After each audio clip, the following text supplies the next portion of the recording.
ever been out and about at a party or with a large group of people and have someone say to you, your 20s are the best years of your life, soak them up as much as you can because I wish that I could go back and relive them, and you're kind of just sitting there and you're thinking, well, I don't have it all figured out yet, and honestly, I don't really know if that's true. This video is for you because I'm going to be sharing my tips for surviving your 20s and that period of life, because this is mainly to help you just feel seen and remind you that you're not alone and you're certainly not behind.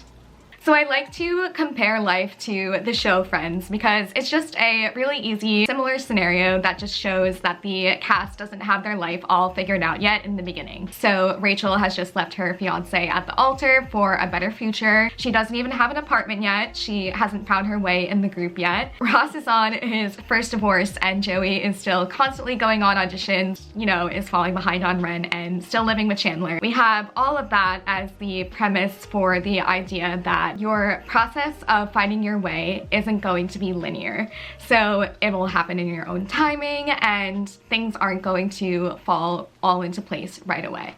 I have been so obsessed with the Let Them theory. I just think that it's a really great book in terms of rewiring your trail of thoughts, and it definitely does address the idea of comparison and how kind of just like downgrading that can be if you're on social media and you see people going on trips without you, or you know, families just having better homes than you think that you do. Even if you are looking at other people's lives from an outsider's perspective and you feel just sort of insecure about where you are versus where they are, it's really important to take a step back and kind of like let go of all of the superficial things and just really hone in on all of the aspects of life that you're grateful for. Like for me, sometimes I love to just sit down and reflect on the idea that I'm really grateful for having running water in the house, or always having access to food and having a warm, comfy bed. And sometimes that just really makes all the things that I'm stressing out about seem not so big.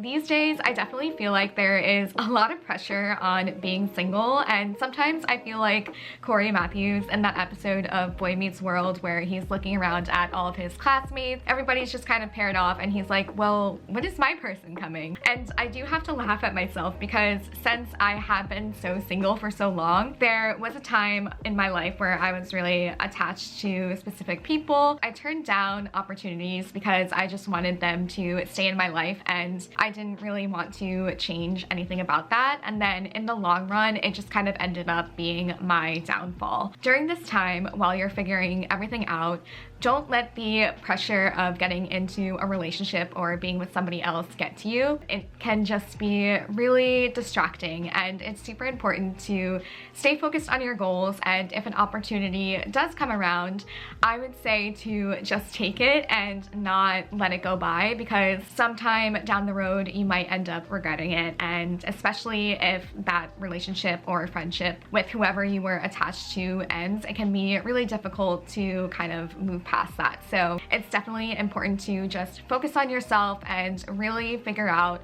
what your specific goals are for the future. I would really recommend saving as much as possible. So for me, I have noticed the effects that financial stability does have on my mental health, and it really is important to make sure that you have a stable sense of income. Let's say if my friends wanted to go see a show in the city or go on a trip, I always felt so guilty if I owed someone money or didn't have enough to pay for that certain type of experience. If you are going to Home Goods and you're looking for a specific thing, only get that specific thing if you need it. If you see a mug on the shelf or an iced coffee cup that's really cute, it has little like daisies on it, and you feel like you have to have it, you do not need it. And I'm saying this to myself as well, but it can be so tempting to just treat yourself to little things, and you can have so many other ways of making yourself feel good as opposed to just sporadically buying things. It's also important to remember that in your 20s, it is okay to say no and turn certain invitations down if you feel like your mental health requires it. So for me, if I get invited to go out into the city for St. Patrick's Day or something like that, normally I would feel the internal pressure to go because I love seeing my friends as much as I possibly can. But I know that if I have work the next day, it's not necessarily going to be the best idea if I'm up late taking the train in and out of the city, and yeah, it can just be really tiring to do that. So if you feel like you just need a night in to watch a movie like Harry Potter or something like that and have some ice cream, snuggle up in a blanket, it's absolutely okay to do so, and no one's going to judge you for it. So really just prioritize your personal needs and what you feel like your body is going to need on a given day.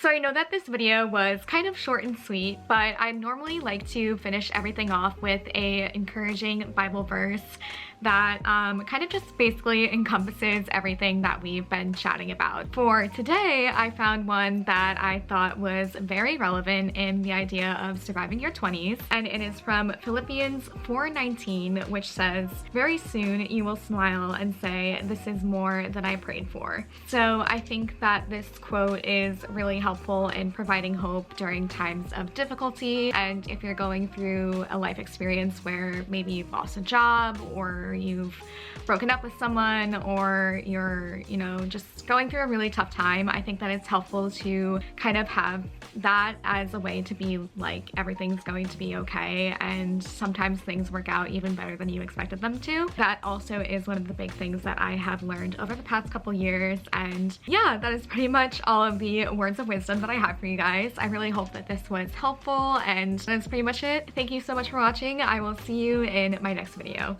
Bye!